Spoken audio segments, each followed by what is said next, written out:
मित्रों, मैं सर्वप्रथम आप सभी को बाल दिवस की बधाई देता हूं। देश के साथ साथ कांग्रेस को भी और सबसे विशेष रूप से श्री राहुल गांधी जी को भी बाल दिवस की बधाई देता हूं। आज नेहरू जी का जन्मदिन है, तो मैं एक बात कांग्रेस पार्टी से पूछना चाहता हूं। ये आरोप तो वो हम पे लगाते थे कि हम नेहरू जी की नीतियों की आलोचना करते हैं, परंतु आज राहुल गांधी जी जो मुद्दा उठाते हैं, कम से कम आज के दिन उन्हें साफ करना चाहिए। वो कहते हैं कि जातिगत जनगणना वो कराएंगे, और देश पूछना चाहता है जातिगत जनगणना रोकी किसने? ब्रिटिश टाइम में जातिगत जनगणना होती थी, रोकने का निर्णय 1951 में स्वतंत्र भारत की पहली संसद में जवाहरलाल नेहरू जी की सरकार ने। तो आज कांग्रेस को साफ करना चाहिए कि जब वो आज ये बात कह रहे हैं, और इंपॉर्टेंट बात ये है कि उनकी पार्टी के नहीं, उनके खानदान की सरकार है।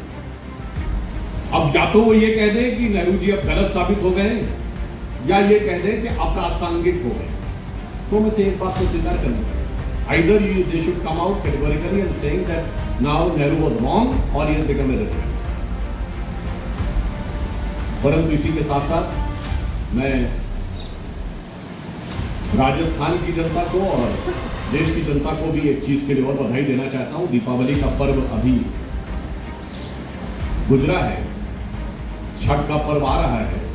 महंगाई की दर 5% से नीचे आ गई।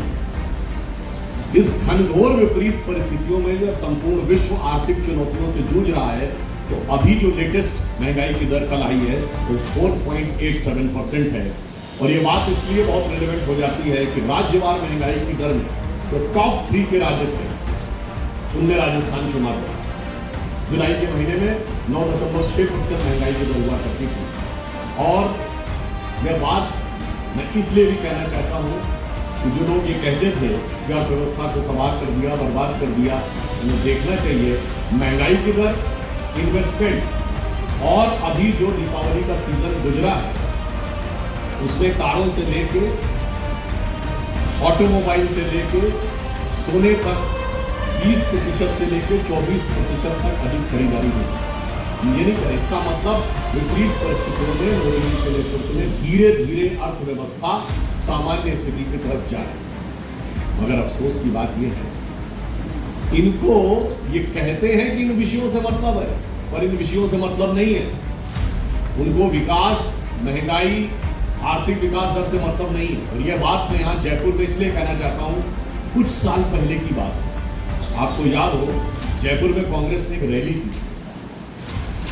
विषय क्या था? महंगाई को लेकर। और राहुल गांधी जी ने 10 मिनट उसमें हिंदुत्व पर भाषण दिया। यानी विषय कुछ भी हो, इनको हिंदुत्व के प्रति जो हिकारत और नफरत है वो उभर उभर कर सामने आ रहा है। आज मैं इसलिए कहना चाहता हूं, उन्होंने कहा था कि मैं हिंदुत्व को नहीं समझता, तो मैं याद दिला देना चाहता हूं आज के रिलेवेंट संदर्भ में, क्योंकि महंगाई की दर का भी आंकड़ा आया है।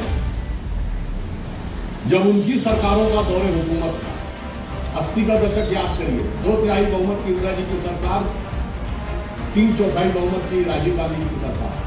भारत का मजाक उड़ाया जाए, इनकी 2% ग्रोथ। आप सब ने शायद वो पेज याद सुना होगा, ये तो हिंदू ग्रोथ है, ये 2% से ऊपर उठ नहीं सकता। और महंगाई की दर क्या होगी? 5%, 15%, 16%, 26% तक नहीं है। आज महंगाई की दर नीचे, जब जब उनके हिसाब से हिंदुत्व की शक्तियां आती हैं, उनके उनको राष्ट्रवाद में हमेशा महंगाई की दर नीचे और विकास की दर ऊपर। जब उनकी सरकार आती है, विकास की दर नीचे और महंगाई की दर ऊपर होती है। चूंकि इनको महंगाई में भी हिंदुत्व के प्रति नफरत देखनी है, वो इनकी भावनाओं से बहुत साफ दिखाई देती। और आज तो उसकी पराकाष्ठा ही होगी, इसमें कहीं कोई डाउट नहीं है। ये कांग्रेस और ये तथाकथित इंडी अलायंस, जिसने बाकायदा एक कॉन्फ्रेंस की थी, इरेडिकेशन ऑन सनातन धर्म, यानी हिंदू धर्म का समूल नाश, और आज राजस्थान में गाहे बगाए वो नफरत अधिकारत फिर आप सबने कांग्रेस का वो विज्ञापन देखा होगा, बल्कि मैं कहूंगा कि एक दृष्टि से तो उस विज्ञापन में कुछ बात सही नजर आ रही है। कानून व्यवस्था की जैसी ध्वस्त स्थिति वर्तमान अशोक गहलोत की कांग्रेस सरकार में हुई है, ऐसी राजस्थान में यह स्थिति कभी नहीं हुई। मगर उसमें भी जो लोग गुंडे बदमाश दिखाए जा रहे हैं, मैं कांग्रेस से पूछना चाहता हूं उन्हें उनके गले में ये भगवा पटका ही क्यों? बहुत साफ मैं उनसे पूछना चाहता हूं कांग्रेस पार्टी से कि हिंदुत्व, हिंदू धर्म के प्रति इरेडिकेशन की जो आपकी थ्योरी है वो विज्ञापन तक आ गई, एडवर्टीजमेंट और चुनाव प्रचार तक आ गई। और मैं ये नहीं मानता कि ये कोई गलती है, ये सोचे समझे तरीके से किया गया है और जयपुर की धरती पर तो बात और अधिक महत्वपूर्ण हो जाए। यही वो नगर है जहां तत्कालीन गृह मंत्री सुशील कुमार शिंदे ने जनवरी 2013 में ये कहा था कि आरएसएस वाले आतंकी कैंप चला। होम मिनिस्टर ने कहा था, और जब सदन के पटल पे हमारी तत्कालीन नेता प्रतिपक्ष स्वर्गीय सुषमा स्वराज जी ने कहा था कि आप गृह मंत्री हैं, आप सदन के पटल पे वो तथ्य रखिए, तो गृह मंत्री ने अपना बयान विड्रॉ कर दिया। ये दर्शाता है कि इनके मन में किस प्रकार का भाव था। और कांग्रेस की सरकार जो वर्तमान सरकार आई है अशोक गहलोत जी की, इसके आने के बाद तो ये चीज पराकाष्ठा में पहुंची। इसी जयपुर में धमाके हुए थे, उसके बाद उनकी आरोपियों के ऊपर सजा करवाने के लिए जो एक प्रभावी कानूनी कार्रवाई होती थी वो नहीं की गई। किस ढंग से लचर पैरवी हुई ये सबको पता है। और इतना ही नहीं, अगर आप देखें मगर उदयपुर में कन्हैयालाल साहू सरपंच से जुदा करने वालों के मामले के ऊपर तो सख्ती नहीं हुई पहले, वहां पे पुलिस लचर, और यहां पर भी एक गरीब व्यक्ति जो व्यवसाय से दर्जी, उसके द्वारा पहले कहने के बाद भी आप सुरक्षा की व्यवस्था नहीं करते क्योंकि आपको लगता है वो चंद्रशेखर पंथियों का वोट नहीं। और इतना ही नहीं, लचर व्यवस्था तो ठीक है, यहां तो उदार व्यवस्था। कोटा में पीएफआई को रैली निकालने की परमिशन दी जाती है। तो मुझे लगता है कि भगवा के प्रति जो घृणा और वैमनस्य है, जो इसी जयपुर की धरती पर उनके गृह मंत्री ने अपनी सरकार के समय में कहा था, वहां से लेकर महंगाई की रैली में राहुल गांधी जी के मुंह से जो निकल गया था बरबस, वहां से लेके इस चुनाव में कांग्रेस के विज्ञापन तक बहुत साफ दिखाई पड़ा। और इतना ही नहीं, आप जिन लोगों की बात करते हैं, पिछड़े समाज की बात करते हैं, तो जिन जिन लोगों के साथ अत्याचार हुआ है और इन कट्टरपंथी जिहादी शासकों ने जिनके साथ जिनकी हत्याएं की, वो किस समुदाय से आते,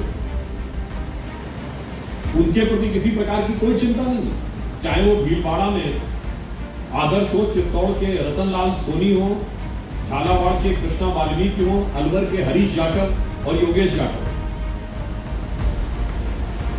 यहां तक तो है, जयपुर शहर की एक और घटना आपको याद होगी, हम लोगों को वहां पता लग गया भाई कि एक मोटरसाइकिल की टक्कर हो जाती है, और मोटरसाइकिल की टक्कर होने के बाद इतनी त्वरित 50 लाख रुपए तक के मुआवजे की बात हो जाती है। ये क्या था?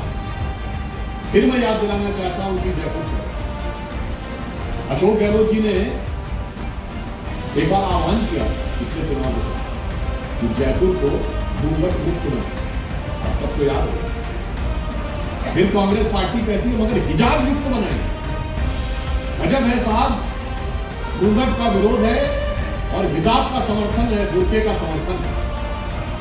मतलब मैं आज साफ साफ पूछना चाहता हूं कि घूंघट मुक्त जयपुर का दावा करने वाले अशोक गहलोत जी, हिजाब के ऊपर आपका क्या स्टैंड है? ये मैंने सिर्फ आपको इसलिए बताने का प्रयास किया कि इनके मन में भारतीय संस्कृति के प्रति कितनी अवमानना है कि इनके इस तथाकथित इंडी गठबंधन का दक्षिण भारत का जो सबसे बड़ा सहयोगी है वो इरेडिकेशन ऑफ सनातन धर्म कॉन्फ्रेंस करता है, और जो उत्तर भारत का सबसे बड़ा सहयोगी समाजवादी पार्टी, उसके नेता कल ही माता लक्ष्मी के बारे में क्या निंदनीय भर्सना योग घटिया बयान देते, और इन सारी बातों पे कांग्रेस चुप्पी साध के रखती है। हाँ, मगर आप सबको शायद ध्यान हो, मध्य प्रदेश में बुरहानपुर में विधानसभा चुनाव के प्रचार के दौरान कांग्रेस की प्रत्याशी इजराइल हमास युद्ध में फिलिस्तीन के मारे गए लोगों के लिए संवेदना व्यक्त की। मौन धारण किया जाता है कांग्रेस की चुनावी रैली, परंतु राजस्थान में इतनी घनघोर कट्टरवादी ताकतों के आगे भी मौन धारण नहीं किया जाता, मौन समर्पण किया जाता। इसलिए हम बहुत स्पष्ट रूप से यह कहना चाहते हैं कि एक तरफ श्री नरेंद्र मोदी जी के नेतृत्व में भारत विकास की नई ऊंचाइयों की तरफ बढ़ रहा है। महंगाई को हम क्रमशः नियंत्रित करने का प्रयास कर रहे हैं। विकास की नई इबारत लिखी जा रही है। मैन्युफैक्चरिंग से लेकर चाहे ऑटोमोबाइल मैन्युफैक्चरिंग हो, मोबाइल मैन्युफैक्चरिंग हो, इन सब चीजों में भारत दुनिया के अग्रणी देशों में आगे बढ़ रहा है। मैं पुनः रिपीट कर देना चाहता हूं कि हम 5th लार्जेस्ट इकोनॉमी ही नहीं है, 4th बिगेस्ट स्टॉक एक्सचेंज बने हैं, 3rd बिगेस्ट ऑटोमोबाइल मैन्युफैक्चरर बने हैं, 2nd बिगेस्ट मोबाइल मैन्युफैक्चरर बने हैं, और इंफ्रास्ट्रक्चर में इन्वेस्ट करने वाले दुनिया के नंबर 1 के देश है। आज हमारा इंफ्रास्ट्रक्चर में इन्वेस्टमेंट अमेरिका से ज्यादा है। दूसरी तरफ राजस्थान की व्यवस्था को तार तार करने का काम अशोक गहलोत जी की सरकार, जिसके मन में भगवा को लेकर, भारतीय संस्कृति को लेकर, हिंदुत्व को लेकर जो हिकारत थी, वो अब नफरत की सीमा तक आ गई।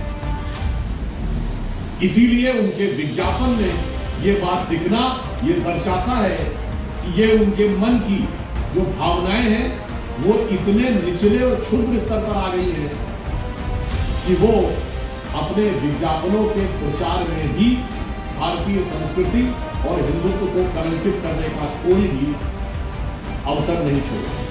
धन्यवाद।